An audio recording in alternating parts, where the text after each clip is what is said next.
Episode 17 of Sports Injuries Overcome. Today with me, Paul Wilkinson. With an 18-year career, over 150 goals, it's fair to say he left an impression on the game. So first of all, Paul, how are things? How are things outside of football? Dare I say they're less stress? To be fair, Michael, I was always one who loved my job and loved being in the profession, and hence the fact that I actually stayed in football after finishing a playing career. So I've managed to still be involved on the football side of it with the jobs that I'm doing now. So that's given me great pleasure at the moment, and I'm hopefully helping to put some rewards back into the game. Do you find it was an easier transition having stayed in the sports? Obviously, a lot of people, they may not necessarily go into football or sport in general straight after. They may take a break. Do you think it was easier for that to sort of help you? Yeah, it was for me. I mean, I was lucky at the time. One of my old coaches who I'd had at Nottingham Forest was the academy director at Leeds. And I was actually doing my A license, and he said I could go into Leeds to do some coaching, and I went in, started doing the under 16, I think it was the under 16s, and with an old coach called George who I knew, and I ended up staying for 2 years. So it was sort of one of those moments that you need a little bit of luck at, and obviously I had a little bit of an advantage of knowing somebody and then getting in there, and that sort of started my coaching career off. Would you say that's been your favourite part or your most enjoyable part outside of football after your career?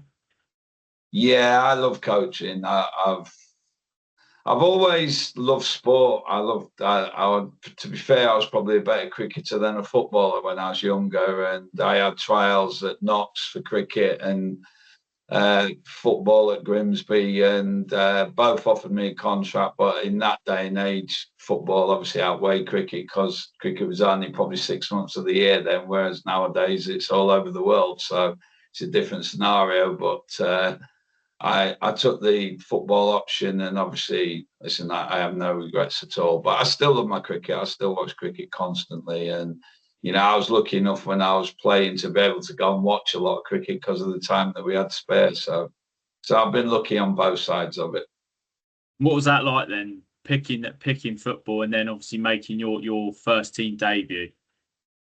It was, to be fair, I sort of stumbled into being an apprentice. We were playing I think it was under 15 or under 16 game, and I was a midfield player at Grimsby, and I'd been a midfield player most of my young career.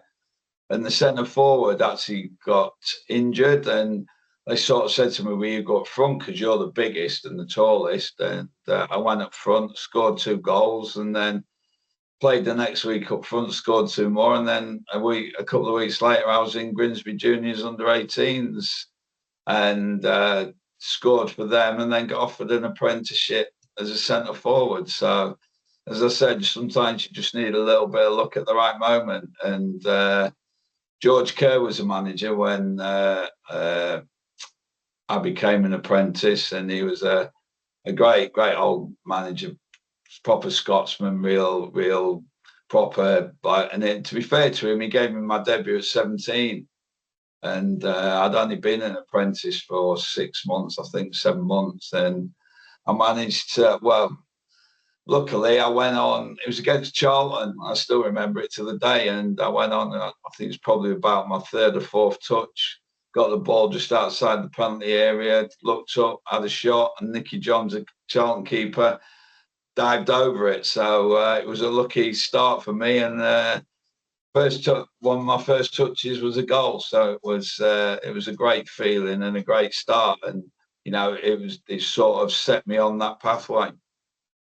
And what was that like? Because obviously getting into football is different now. You still have the grassroots pyramid where you sort of go up and up and up, but there's a lot of people that are in academies, and that's how they get into football. How much of a difference is there compared to when you started playing, compared to what it's like now?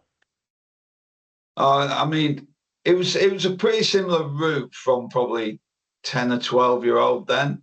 It was around probably 12-year-old where they sort of picked you up. And I can remember we used to train a lot behind the stands at Grimsby. We used to play on the car park or behind the stand, and we used to do a lot of training at the ground and be in the gym. And it was part of, everybody always felt part of the club, but it was very difficult to get the space then, and you didn't have the AstroTurf pitches and things like that, so you had to make do. And it was great because you sort of went through that step-by-step policy as they do now. I mean, the academies now are fantastic, especially the higher up ones. I mean, the facilities and everything they have. I mean, probably the one thing I would probably say about it was that we built resilience probably a little bit more than what they're doing. And that's no disrespect to them nowadays, because they taught skills and all of the tactical awareness and things that they get, which we probably didn't get in our day, but we had to learn that ourselves. And it was still great times. And the big thing was that we played game. We played a lot of games. We used to play. I mean, you probably the same. We used to play Saturday morning, Saturday afternoon, Sunday morning, Sunday afternoon, at weekends, because that was what you did. And the amount of football you played was crazy, really. But that was probably how we learned the game in those days. Now, obviously, you played for a number of teams: Grimsby, Everton, Middlesbrough, to name a few. What was the most memorable or your favourite time during your playing career at a certain club? I think I was very lucky, Michael. I mean, I look back now, and I was lucky. I won two, well, the equivalent Premier League titles. They were First Division titles with Everton when I was at Everton. I had two promotions at Middlesbrough, and into the Premier League from the Championship then. And also at Barnsley, we had a promotion from Championship to Premier League. So I've always found that I've really enjoyed my career, because there was a lot of highs, obviously a few lows, but there was probably more highs and lows, which not a lot of people get those opportunities. So when I look back, I mean, Everton was probably the best club that I played for because of the players. I mean, I walked in, I can remember driving into Everton on the first day, and I've gone into training, and there's Andy Gray, Graham Sharp, Gary Lineker, Adrian Heath, you could Trevor Stephen, you go through it, every single one of them was an international. It was just, I've come from little old Grimsby where you got a 5,000 seat stadium, and you're used to playing in front of 5,000 people. I only had one suit. I only had a little car, but within a week, I had a truckload of everything. So it was. But that was them. That was the players. The players looked after you, and the players took you under their wing. And it was just a fantastic time to learn football when I was at Everton. It was a real. I think they probably taught me during those 2 years. I mean, people say you're a born winner, but I think they taught me how to win and how to achieve success, because it was never easy. It was always hard. I mean, I had people say, "Oh yeah, you can go through a season," but every season, everybody goes through.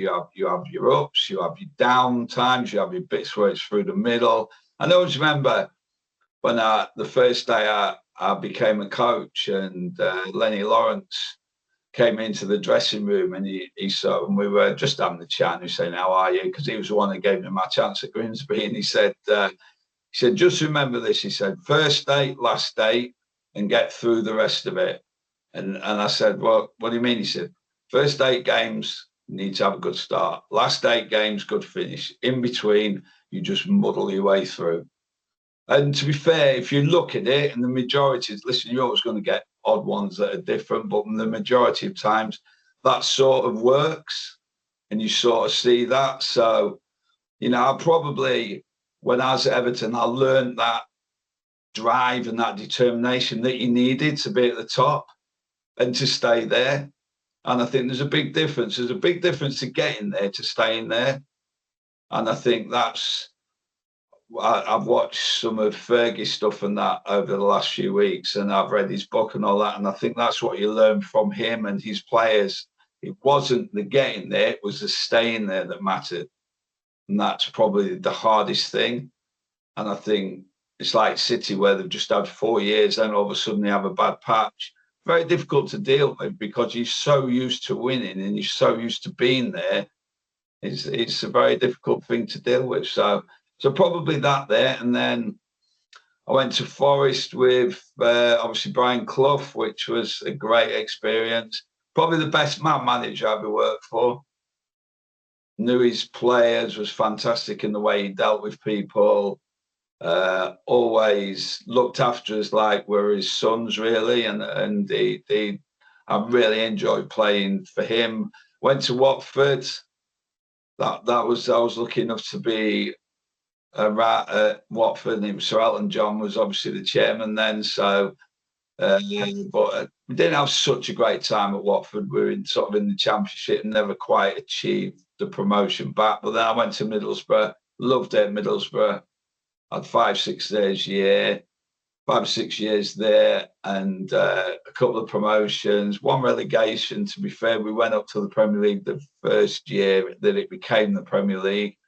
And then we got relegated, but we went back up. It was the next year or the year after. So again, it was that knowing how to achieve and knowing how to deal with the fact that when you've had a relegation, how to bounce back as well, and that's never easy. So, as you say, and then of course I went to Barnsley, and that was probably, out of all of them, the biggest achievement was Barnsley getting in the Premier League, because they'd never been anywhere near it before. They never, obviously, weren't looking at it, and we just sort of got on a run. Started off really well, probably sort of that thing that I was saying to you earlier. Started off really well, then sort of muddled through the middle of the year, and then the last 8 games, I think we won 5 or 6 out of them to get promotion, and that was probably the biggest. If you could say one moment was your biggest achievement, that would be it, because of where the club was from, where it come from, where it went to, and it was fantastic to be around. And obviously that time of your career was sort of towards the end of it. Do you think then that one of the reasons that you managed to achieve that success with Barnsley was due to the mentality, strength that you had throughout the clubs that you've been at, and also the players you'd worked with, as you said, taught you that winning mentality? Yeah, it was totally, because when we got together, but it was Danny Wilson and Viv Anderson were manager and assistant, and they were both winners. They came from winning backgrounds, and I think they signed, it was either 6 or 8 players in pre-season, and we all sort of moved into the hotel at the same time together. We all gelled, and we just got that camaraderie, but there was an experience with it as well. I mean, myself, I was 32, I think, and then after a couple of months, John Hendry came down from Middlesbrough, had been my strike partner at Middlesbrough for 3 or 4 years. He was early 30s as well, so we sort of brought in players who'd been winners and who'd actually achieved it before, and we just got on the crest of a wave, and it was just like nothing that anybody had ever seen at Barnsley before, that level, and then to actually achieve it. I mean, I still remember the day we were at home to Bradford, and we beat them 2-0, and it was one of those days where I think I hadn't scored for 11 games or 12 games, something like that, and I managed to nick a goal on that day, and I think it was Clint Marcel scored the other one, and they hit the post, and had 2 played off the line, and just one of those days that you just get the feeling, and and those days they can never take them away from you. So, as I say, I've been extremely lucky in my career to have so many of those good days where we've won promotions or been around it, and I've been really, really lucky. Now, obviously, this podcast is primarily about sports injuries. When you look back through your career, would you look back and think you had a fairly fortunate career of injuries, or would you say there were times where you probably think, why am I getting this sort of bad luck? What was your opinion on that? Do you know what? I've always touched wood. I was really, really lucky. I never really had anything majorly serious. I think I had a couple of little knee things, but they were mainly in the summer when we weren't playing. I had one. The only one I had really was, and I fractured my ankle playing for Watford, but I actually played a game 3 days later, which I found out about a couple of months after that I should never have done it, but I didn't know I'd broken it. But in those days, for us, because there wasn't 5, 6, 7, or 8 subs, we tended to just play if we could play. And I can remember limping around the high majority of that game for Watford for I think it was a Tuesday night. We ended up drawing 0-0. But as I said, and then when I moved to Middlesbrough about 4 months later, they did a medical on me, and Lenny Lawrence came out and he said, "Did you know you fractured your ankle?" And I was like, "No." So I'm like, "It's not going to stop me from moving, is it?" He went, "No, no, no, no. It's all right now." So I was like, "Oh my God." So just shows you sometimes. But as I said, I was looking. The biggest thing for me was I used to get loads of knocks, lots of bumps and bruises, because the physical manner of the way the game was in those days was a little bit different to what it was now. There's a lot of high balls, a lot of challenges, and as you'll probably know if you look when you watch back at football from the 80s and 90s, there was some flying tackles for scooting around and lots of different things. So there was obviously all sorts of different things that went on. But as I said, also for me, because I got lots of bumps and bruises and things, I often used to miss a few days training because I was a big striker, but I didn't miss many games. And that for me was my main focus, was not missing the games. And because I was always quite skinny, so my fitness levels were never a problem. I could always run, I could always do everything that was needed to do, but I just didn't get involved too much, probably on Mondays, Tuesdays, because there was no need to. And often I'd had bumps on the weekend, or I'd had bangs, and they tended to protect me quite a lot, which was good. But I must say, I do understand frustrations, and because I can remember a lot of my pals having ACLs and MCLs and all sorts of ankles and all sorts of things where just went on for weeks and months. And it's not so much the injury, it's the mental side of it is the hardest thing. And I think that was probably in our day as well, it was even harder, because that mentality side of it was sort of, you need to grin and bear it, you need to dig in, and you need to show resilience and strength and stop being weak. And that was sort of a point where some people could do it, but some people couldn't, because at the end of the day, we're all different. We all react differently to those situations, and people need to be able to use whatever they want for their strength to be out, whether it's talking to somebody, whether it is being strong and resilient, whether it's just getting on with it. It's all those different things, and it's very difficult. Would you say then, because obviously, as you said, you had a lot of knocks, you saw other players with serious injuries, you were quite fortunate yourself. Do you think if you had played your career in today's game, do you think you would have had more time out injury-wise? Because obviously the analysis and the physical therapy and the mental therapy is so common now. Yeah, I do. I know I would, because they would never have let me play some of the time, because I would. I mean, it's not. We would have tablets, we would have injections, we would have a lot of the time. You would have anyway. We wanted to play. you were needed to play a lot of time. We didn't have squads of 25 or 30 players, and we had probably squads of 16 or 18.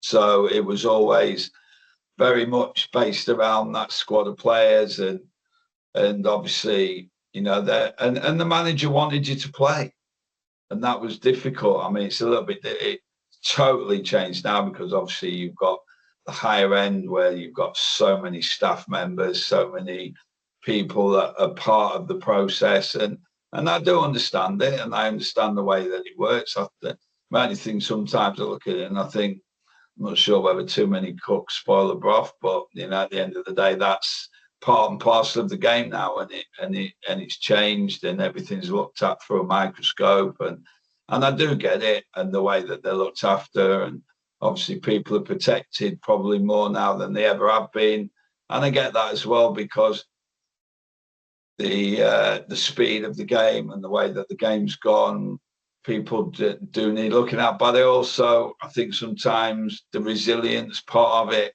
could be better, because I think sometimes you do need a little bit of your own thought process to say, hang on a minute, I just need to battle through this.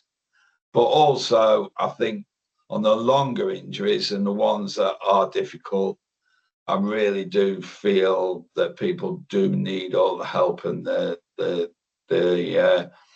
help and everything that a club can give them, because at the end of the day, nobody goes into football to not be playing. Whatever sport they go into, nobody goes into sport to not be playing. And everybody's different. Some people do have a lot of bad luck with injuries. Some people do have a lot of luck with injuries, and some people it doesn't happen to, and people it happens to just must look at them sometimes and just think, oh my God, how lucky are you? And you do feel guilty sometimes, I think, as well, when you haven't had injuries and your mates have had injuries, and you do feel a bit guilty, because you just think, at the end of the day, I'm lucky, I'm all right, I'm still playing, I'm still going, and it can be a tough side of things, because you don't want to make them feel bad either. So one of the reasons why I wanted to get you on, because your career ended 20 years ago or so, if I'm correct, and in my lifetime, I'm 24. There has been such a change in both the physical side of and rehabilitation in sport, but also the mental side of things. You played football in a different era to what they're playing in now. You've also coached. You've also been a manager. We'll touch on that in a bit. What was it like for you transitioning through all those different things? So you come from being a player who, as you said, knocks here, knocks there, continue to play, to an era where that's not as common. And you were obviously one of those people coaching who may be having a different opinion, in the sense that, well, I played with that. Why can't you play with that? What was that like, trying to transition through that period? It's not easy. It wasn't easy. It was quite difficult at times, because the big thing that you have to remember, I think that's what young coaches sometimes struggle with, is that you can't look at it from your point of view. You can't always see it from your point of view. You have to sort of see it from that round point of view, so you understand everybody's reasonings and everybody's understanding of it.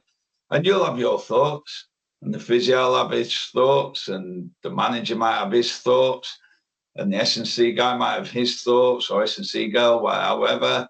All of the different things, then what you do is you hope it comes together, and you find a way to find the best route. And I think the one problem sometimes today is with sport is that people get upset if people don't take their routes. I've always been involved with managers and coaches that we can all sit down and discuss and have different ideas and have different thoughts. But when the manager says that's it, that's it. We're all going down the same route. We all know what we're doing. Whether we agree with it or not, doesn't matter.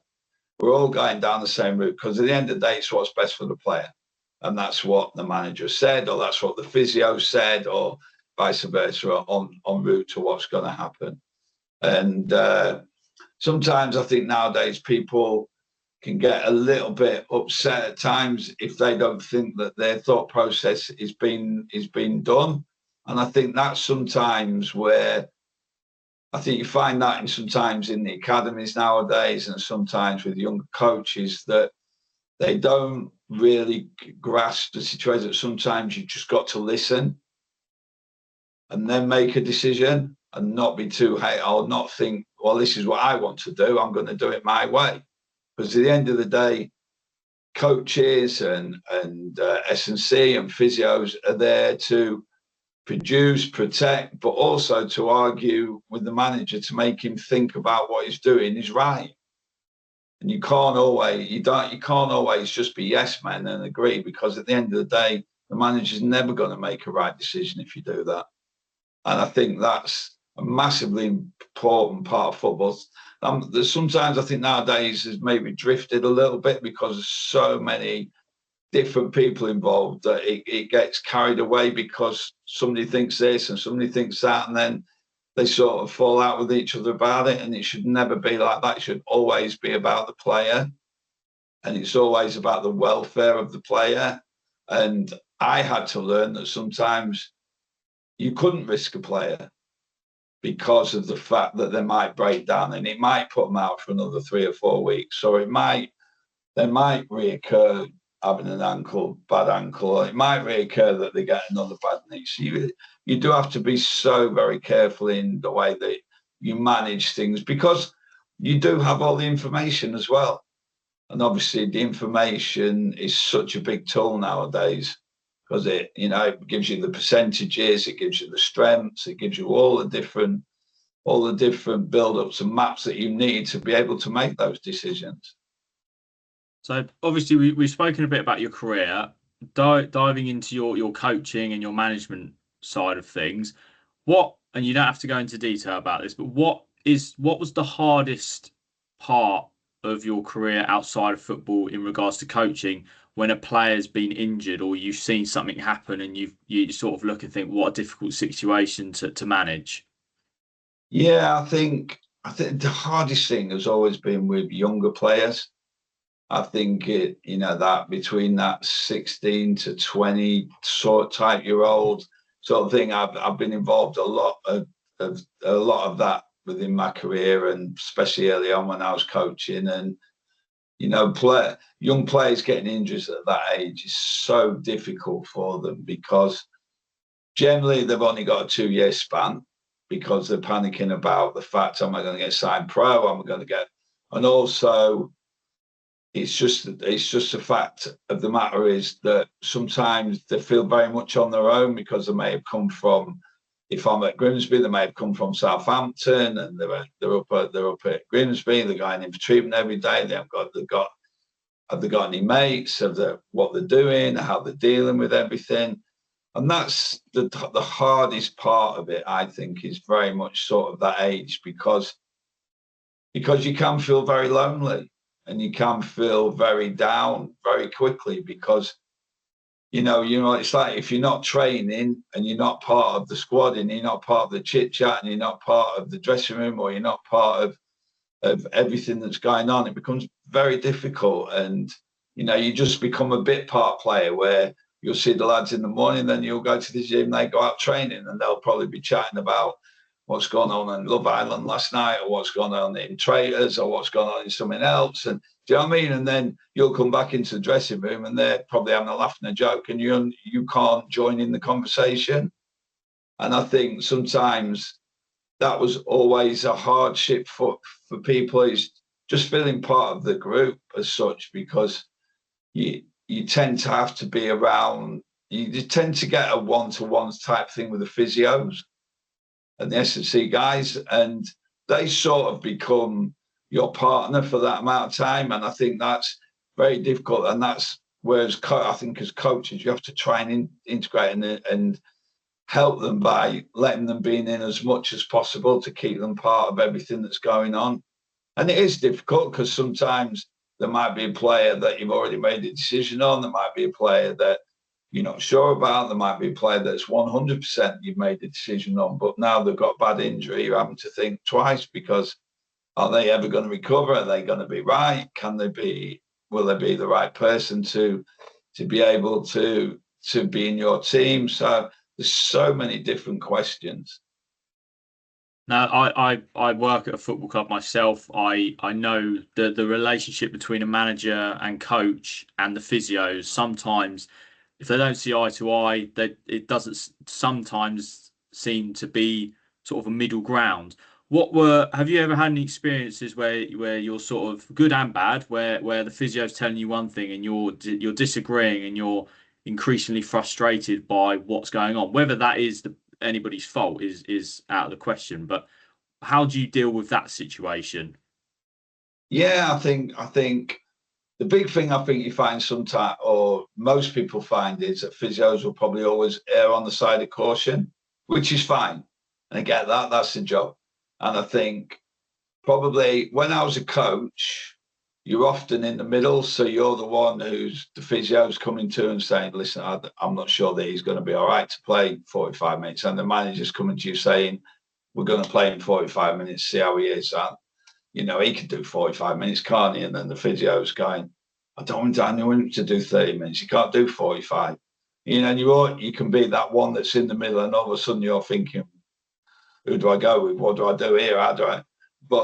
And you have to sort of find a way, and you have to sort of find a way of being able to try and meet them in the middle without them falling out. And it's very difficult. And sometimes it works, sometimes it doesn't. Sometimes the manager will say, right, he's playing 45.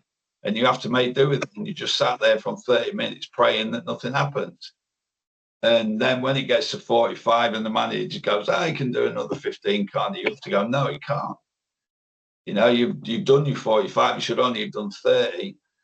And that's when you have to stand up to your manager sometimes and say, well, hang on a minute, no, he's done his 45. You was only supposed to do 30. And I think sometimes managers test you on it.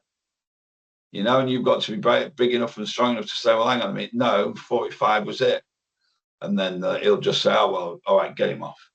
And he goes on, does his stuff. And then obviously on the other side of it, you can get the fallings out and the strong parts of, well, if he's not available, then leave him for a month or leave him for 2 weeks. They never mean it, but it's just that moment of that frustration. And I totally get it, because they want the best players on the pitch. They want the best people out on the pitch on a Saturday or on a weekday. And often, as I said, physios will protect the players. But I do get that, because at the end of the day, their job is to make sure that those players are on the pitch as much as possible. But also I think that experienced people have a good knowledge of what people are about. And I think they can learn. And the biggest thing for me is with that side of it is all the good managers that I've worked for knew their players inside out. Absolutely knew their players inside out. Would sit and have breakfast with them, would be talking to them every day, would know the family, would know the kids, what's going on in their life, because at the end of the day, if you don't know that, you've got no chance.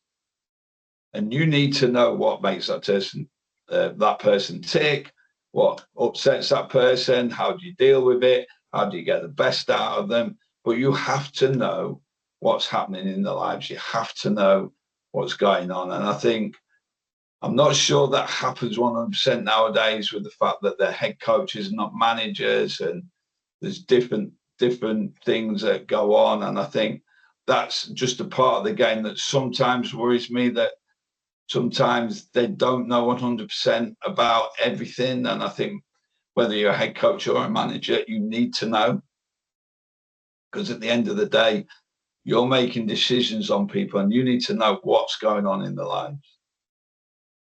So do you think through your coaching career and management that the career you had in football has helped you in those sort of situations? Do you find yourself in a position where people are asking you the question or asking you advice more so than if you weren't an ex-player? Yeah, I think so, Mike. I mean, if you met everybody time, I'm the most laid back person in the world. I'm very, very calm, I don't get I don't get upset at too many things. I prefer to think things through than to jump straight in. And I think that's sort of, I've always been like that, but I think I've also learned to be like that because at the end of the day, probably 7 or 8 times out of 10, if you jump in feet first, you can make hash or you can make a wrong decision. And sometimes that can backfire on you, where I think is if you just have that little moment or that little 5 or 10 minutes or an hour or whatever you need just to think about it, or just to maybe give some advice of a different angle, then it sort of makes people think and respect you. And I think that's a big area that I've always thought that I wanted to be like that, because that's the way I am as a person. That's how I think about things. I'm not somebody that wants to shout and scream, although when I'm on the side in a football game, I can get carried away a little bit, but we all know why that is. Like everybody else. Yeah.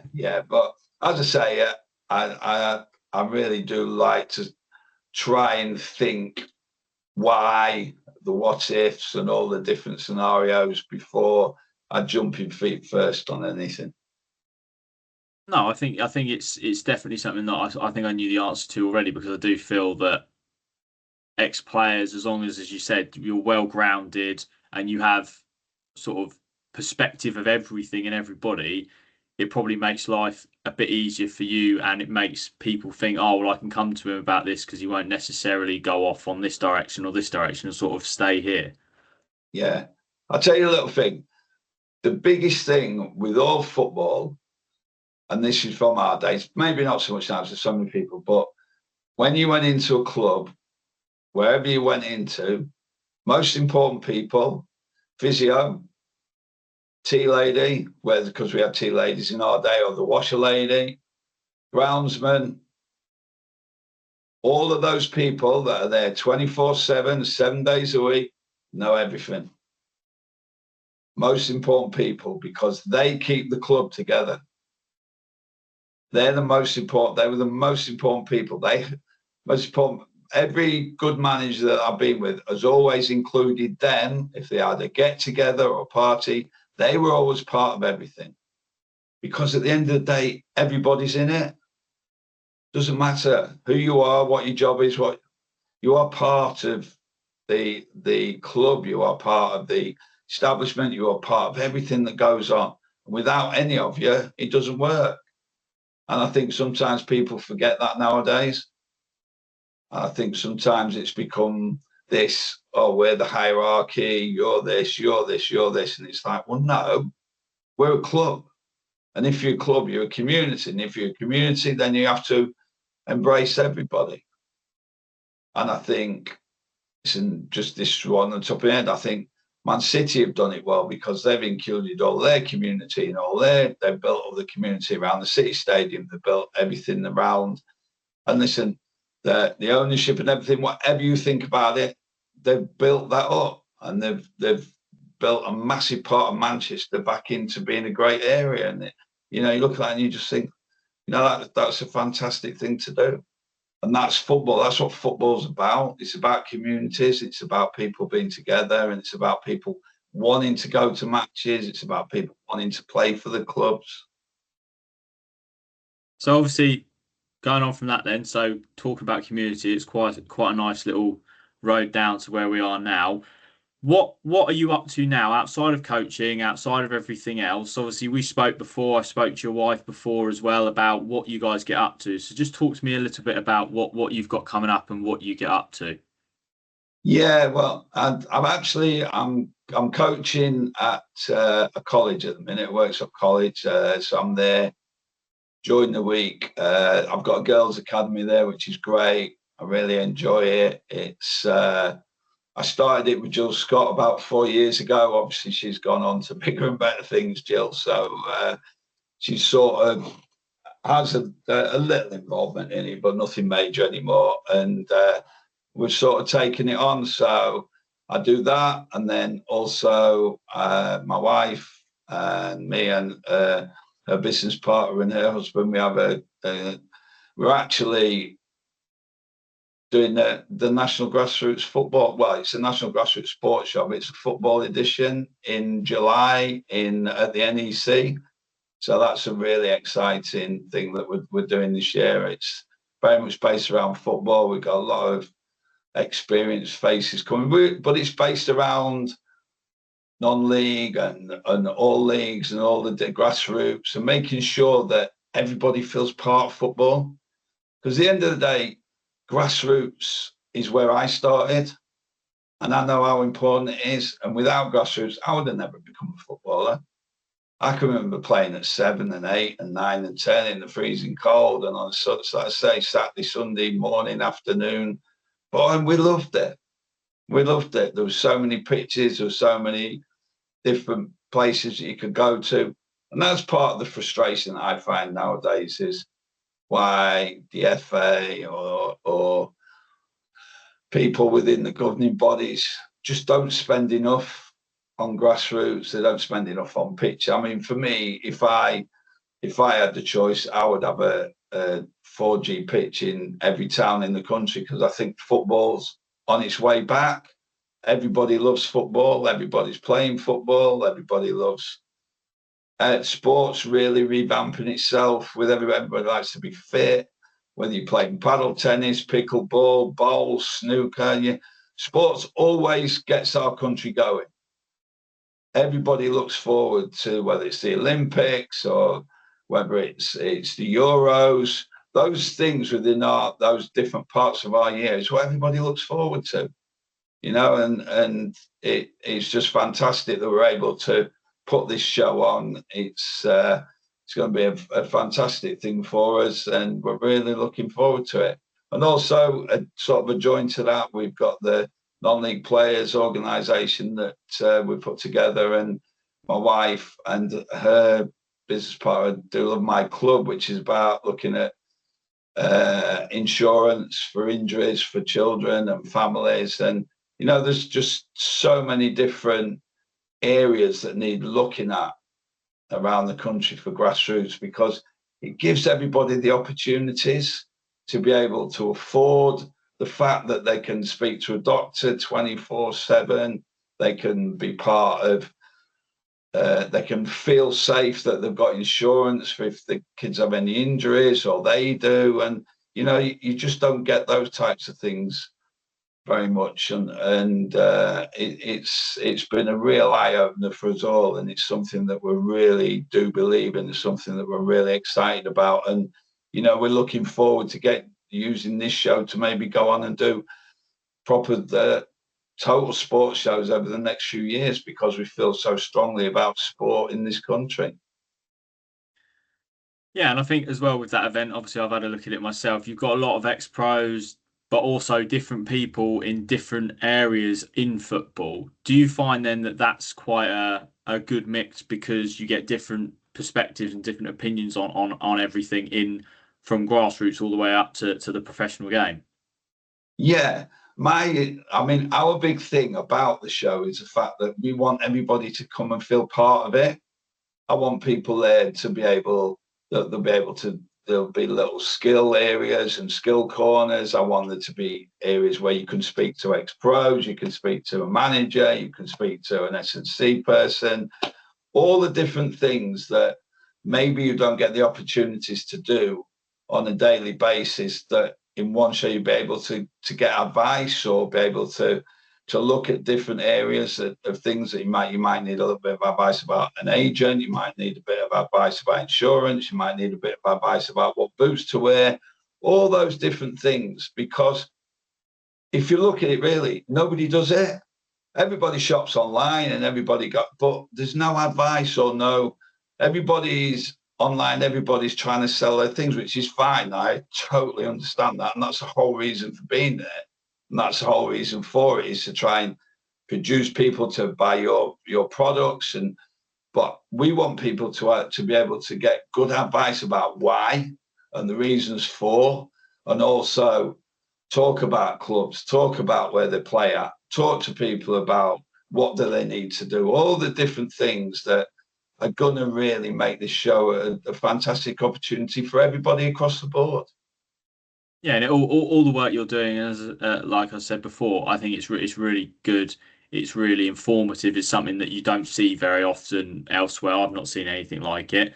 So listen, I could listen to you talk all night long because so much of what you say and your perspective on the game and your transition through the different times of sport, I think it's incredible, and I think you could just go on and on with some incredible stuff. But we've got to cut it short at some point. So my last thing to ask you is, what's your advice for others, people like myself, or not even me, but just people who find themselves in professional football and outside of it, picking up injuries which are long term, which it's more complicated than just a recovery. It's a lot more than that. What's your advice for people who suffer things like that? Do you know what, Michael? I think a massive part of it is that you need to speak to people. You need to be able to talk to people. You need to be able to speak to people who've been through those things. And for me, that's why the show and all those types of things, we want to try and help people be able to do that, because whether it's in the pro game, whether it's non-league, whether it's in the grassroots, so many people go through so many traumas, but there's nowhere for them to turn. There's nowhere for them to go. And the health and well-being side of it is a massive part of the show as well. And, we're really looking to try and help people and be able to give them advice, because a lot of the time people just want somebody to say, it'll be okay. You'll be all right. You'll play again. You'll do it. This is how you can do it. I've been through it. I know that.